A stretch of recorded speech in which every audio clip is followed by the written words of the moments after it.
வணக்கம். மாலை முரசு செய்திகளை விரிவாக பார்ப்பதற்கு முன்பாக முதல் தலைப்புச் செய்திகளை பார்க்கலாம். தோற்கப் போகிறோம் என தெரிந்து பட்ஜெட்டில் தமிழ்நாட்டிற்கு சிறப்பு திட்டங்கள் எதுவும் அறிவிக்கவில்லை. திண்டிவனத்தில் நடந்த நலத்திட்ட உதவிகள் வழங்கும் விழாவில் முதலமைச்சர் மு.க.ஸ்டாலின் விமர்சனம்.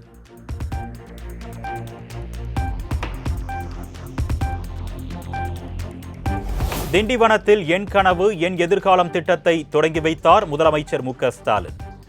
பல நூறு கோடி மதிப்பில் பல்வேறு நலத்திட்ட உதவிகளையும் வழங்கினார் முதலமைச்சர்.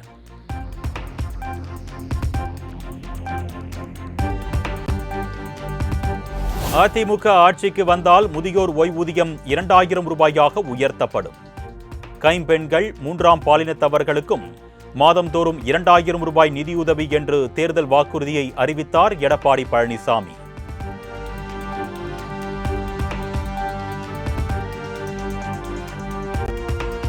அதிமுக ஆட்சிக்கு வந்தால் மாணவர்கள் வங்கியில் பெற்ற கல்விக் கடன் தள்ளுபடி செய்யப்படும்.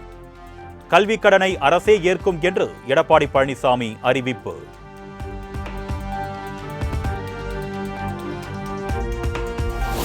தனது தோல்வியை ஒப்புக்கொண்டு விட்டார் எதிர்க்கட்சித் தலைவர் எடப்பாடி பழனிசாமி. நிறைவேற்ற முடியாது என்று தெரிந்தே ஏற்கனவே கூறிய வாக்குறுதிகளை திரும்ப திரும்ப சொல்லி வருவதாகவும் அமைச்சர் ரகுபதி விமர்சனம்.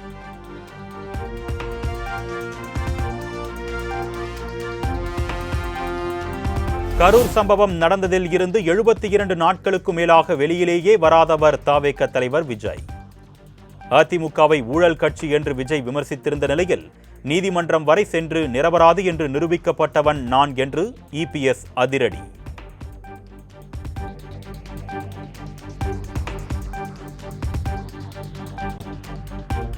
தமிழக வெற்றி கழகத்துடன் சசிகலா தரப்பு கூட்டணி பேச்சுவார்த்தை நடத்த உள்ளதாக தகவல். புதிய கட்சி தொடங்க உள்ளதாக ஏற்கனவே தகவல் வெளியான நிலையில் பேச்சுவார்த்தை நடத்தி கூட்டணி வைக்க திட்டம்.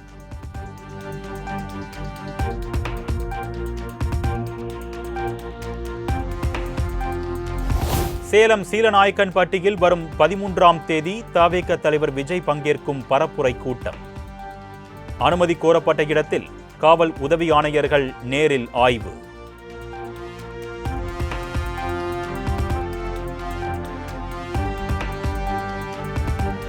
காங்கிரசுடன் கூட்டணி பேச்சுவார்த்தை நடந்து வருவதாக திமுக துணை பொதுச் செயலாளர் கனிமொழி பேட்டி.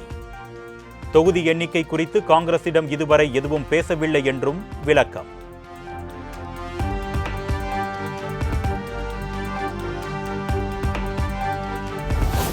கூட்டணி குறித்து பொறுமையாக யோசித்து தங்கள் கட்சிக்கும் எதிர்காலத்திற்கும் எது நல்லது என்று முடிவு எடுப்போம். தேமுதிக பொதுச் செயலாளர் பிரேமலதா விஜயகாந்த் பேட்டி.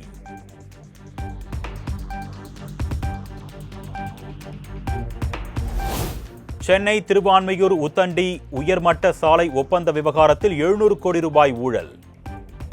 சிபிஐ விசாரணை தேவை என்று பாமக தலைவர் அன்புமணி வலியுறுத்தல்.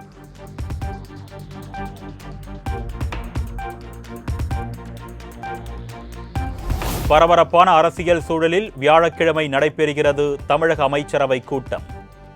முதலமைச்சர் தலைமையில் நடைபெறும் கூட்டத்தில் இடைக்கால பட்ஜெட், புதிய திட்டங்கள் உள்ளிட்ட முக்கிய முடிவுகள் எடுக்கப்பட இருப்பதாக தகவல்.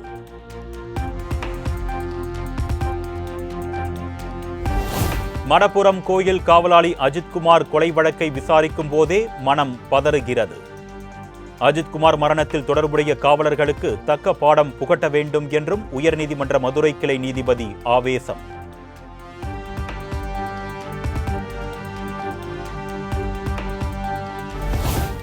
உரிய விசாரணை நடத்தாமல் மடப்புரம் கோயில் காவலாளி அஜித்குமாரை அடித்தே கொன்றது ஏன்? ஜாமீன் கோரி காவலர்கள் ஆனந்த், ராஜா, பிரபு உள்ளிட்டோர் தொடர்ந்த வழக்கில் உயர்நீதிமன்ற மதுரை கிளை சரமாரி கேள்வி.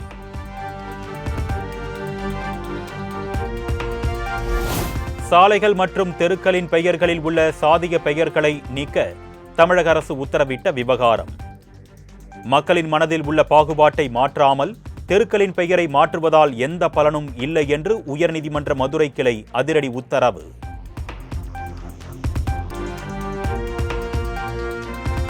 கிருஷ்ணகிரி மாவட்டம் வேப்பனஹள்ளி அருகே அரசு பேருந்தை வழிமறித்து பிறந்தநாள் கொண்டாட்டம்.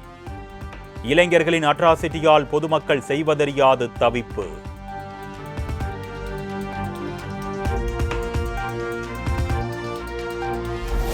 தன்னை தேர்வு செய்து நாடாளுமன்றத்தில் பேச வைத்துள்ள முதலமைச்சர் மு.க.ஸ்டாலினுக்கு நன்றி. எம்பியாக பொறுப்பேற்ற பின் மாநிலங்களவையில் முதன்முறையாக கமல்ஹாசன் எம்பி உரை.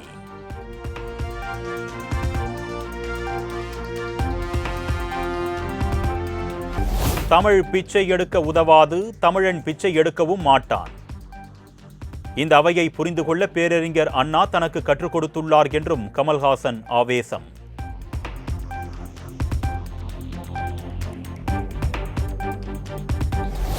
மக்களவையில் 8 எம்பிக்கள் சஸ்பெண்டை கண்டித்து எதிர்க்கட்சி உறுப்பினர்கள் கடும் அமளி. அமெரிக்கா இந்தியா வர்த்தக ஒப்பந்தம் தொடர்பாக விவாதம் நடத்த கோரியும் முழக்கமிட்டதால் பரபரப்பு.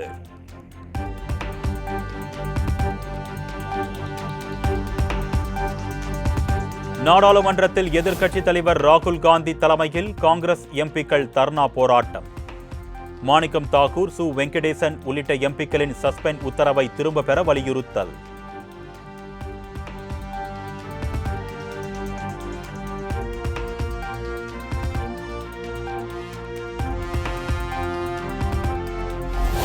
டெல்லியில் காங்கிரஸ் தலைமை அலுவலகத்தை முற்றுகையிட்டு பாஜகவினர் போராட்டம். சீனா ஆக்கிரமிப்பில் மத்திய அரசை விமர்சித்த ராகுல் காந்திக்கு எதிராக முழக்கம்.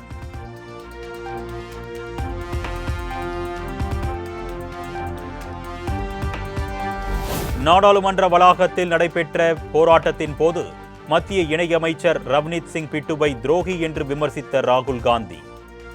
அதே நேரத்தில் நீங்கள் நாட்டின் எதிரி என்று கூறியபடி ராகுலுடன் கைகுலுக்க மறுத்து ரவ்னீத் சிங் அவரை கடந்து சென்றதால் பரபரப்பு.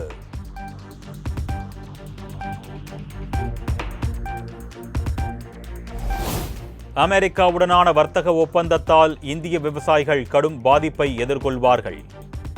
இந்திய சந்தைகளில் அமெரிக்க பொருட்களின் இறக்குமதி அதிகரிக்கும் என்றும் மாநிலங்களவையில் மல்லிகார்ஜுன கார்கே குற்றச்சாட்டு.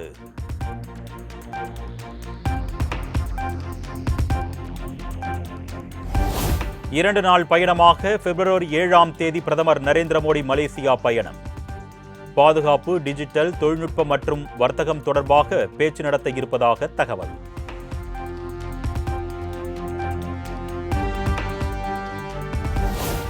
மணிப்பூர் மாநில முதலமைச்சராக பொறுப்பேற்றார் பாஜக சட்டமன்ற குழு தலைவர் கேம்சந்த் சிங்.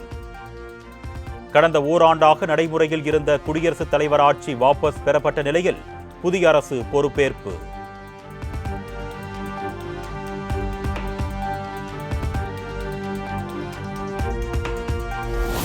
மேற்கு வங்கத்தில் மேற்கொள்ளப்பட்ட எஸ்ஐஆர் நடவடிக்கைகளில் முறைகேடு நடைபெற்றதாக கூறி மம்தா பானர்ஜி தொடர்ந்த வழக்கு. இந்திய தேர்தல் ஆணையம் மற்றும் தேர்தல் அதிகாரிகள் பிப்ரவரி 9ஆம் தேதி பதிலளிக்க வேண்டும் என்று உச்சநீதிமன்றம் உத்தரவு.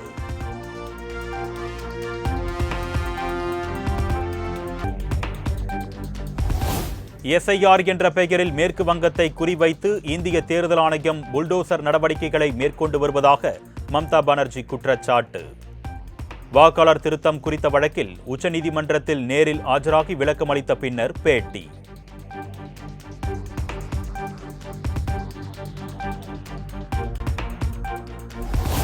டெல்லியில் பிப்ரவரி 24ஆம் தேதி நடைபெறுகிறது மாநில தேர்தல் ஆணையர்கள் மாநாடு. 25 ஆண்டுகளுக்கு பிறகு தேர்தல் ஆணையர்கள் மாநாட்டை நடத்துகிறது இந்திய தேர்தல் ஆணையம்.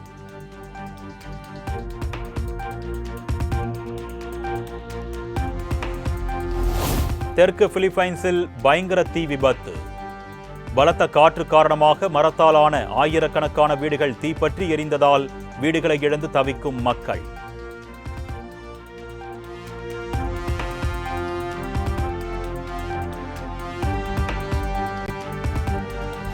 நேபாளத்தில் இருந்து துருக்கியின் இஸ்தான்புல் நகரை நோக்கி சென்ற விமானத்தில் திடீர் தீ.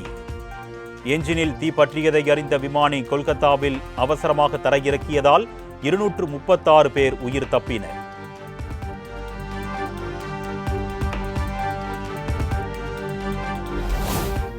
அமெரிக்காவில் களை கட்டிய நாய்கள் கண்காட்சியில் டாபர்மேன், பென்னி உள்ளிட்ட பல வகையான நாய்கள் பங்கேற்பு.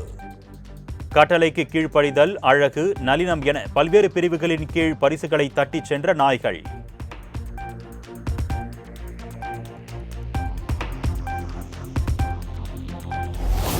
ஜிம்பாப்வேயின் ஹராரேயில் மிகவும் விறுவிறுப்பாக நடைபெற்ற அண்டர் 19 உலகக்கோப்பை அரையிறுதிப் போட்டி.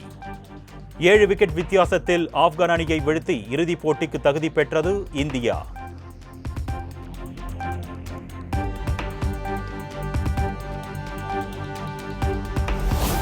இந்தியாவுடன் விளையாட மாட்டோம் என்று பாகிஸ்தான் அரசு அறிவித்ததன் எதிரொலி.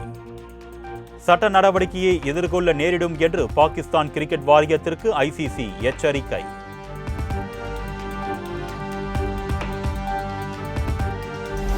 வரும் 6ஆம் தேதி வெளியாக உள்ள டூரிஸ்ட் ஃபேமிலி இயக்குனர் அபிஷன் ஜீவித்தின் வித் லவ் திரைப்படம். சிறப்பு காட்சியை பார்த்த பிறகு சூப்பர் ஸ்டார் ரஜினிகாந்த் கொடுத்த ரியாக்ஷனால் படக்குழு உற்சாகம்.